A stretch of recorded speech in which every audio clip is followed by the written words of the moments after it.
Well, the media meltdown over the coronavirus is out of control. At first, it was your typical sort of charming media hype that sells newspapers with zinger headlines, tailor-made for distracted media consumers like you and me. But in the last few days, it went from officially annoying to reckless and dangerous. Here are the top of the line headlines on the Drudge Report. So this is above the title. And I quote, "Cover up in Beijing. Chinese whistleblowers say virus recovery fake. It's all fake. First U.S. colleges close classrooms. Fans banned from NCAA basketball tournament. Chaos at hospitals. Economic toll of outbreak deepens. Duration remains unknown. Fed quarantining physical dollars from China. Kudlow, stay at work." That noted scientist Larry Kudlow. "New York cases increased 50% overnight." That actually could mean from 1 to 2. "Even at outbreak epicenter. Can't cut through bureaucracy to get tested." Southwest CEO warns plunging domestic travel has a 9/11-like feel. Empty offices, full homes. Might strain internet. Positive in Ibiza. The Vatican reports its first cases. Mecca deserted in chilling video. Study predicts 15 million dead. London Heathrow baggage handlers test positive. Trump contradicts reason for skipping CDC visit. Are you kidding me? Now, the reference to President Trump at the end does make sense.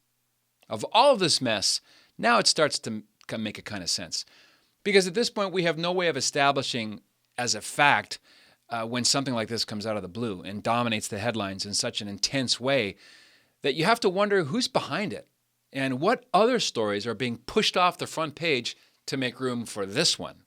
They've even rebranded coronavirus to the condition COVID-19, which sounds more clinical scary. The Center for Diseases Control has already begun to emphasize the virus that causes COVID-19 is SARS CoV2. SARS again. Sounds even more clinical scary, doesn't it? I read somewhere that Matt Drudge no longer runs the report that still bears his name.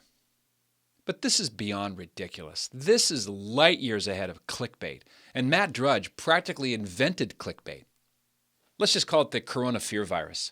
All this fear-mongering in the lamestream media, and now we have to include the world's largest independent media, sounds more and more like a paper tiger making a lot of noise, and less than some kind of latter-day bubonic plague that's lurking behind the shrubs in your front yard. The title of a recent Rasmussen poll was, "Americans worry more about coronavirus despite media hype."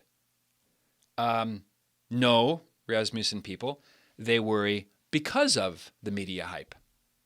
A recent CNN business poll found that 38% of Americans will now not buy Corona beer. Pro tip, the virus cannot be caught from drinking beer. For every one mention of the actual bodily threat posed by the coronavirus, there are 99 scary headlines and over-the-top predictions of doom. NBC reported yesterday that, quote, "The death toll in the U.S. from the coronavirus outbreak rose to 14 on Friday, with more than 225 cases confirmed across the country." Now, that sounds extremely ominous, doesn't it? But did you know that over 3,600 people died in a house fire last year in this country? Did you know that 3,500 people die each year in the U.S. by drowning? President Trump was roundly mocked for providing some perspective for this overblown hype monster during his press conference on Wednesday.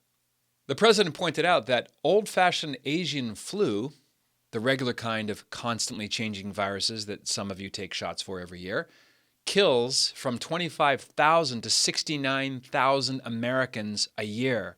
That's every year after every year after every year.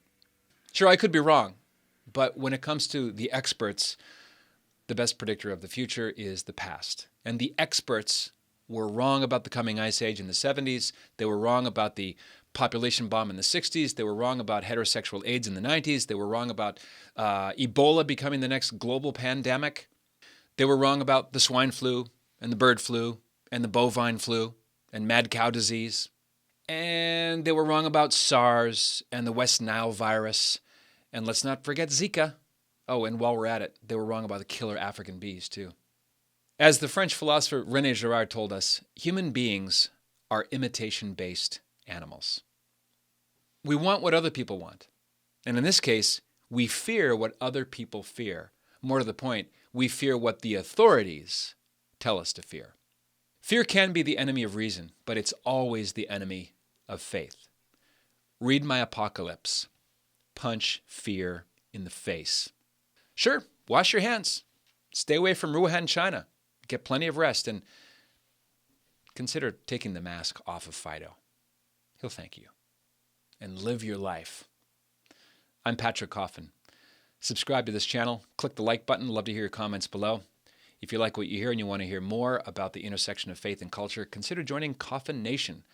There's a link below to that as well. Check out the trailer and the levels of engagement. You might like it. People in 25 countries and growing say they are happy nationistas. Love to have you aboard. And in the meantime, be a saint. What else is there?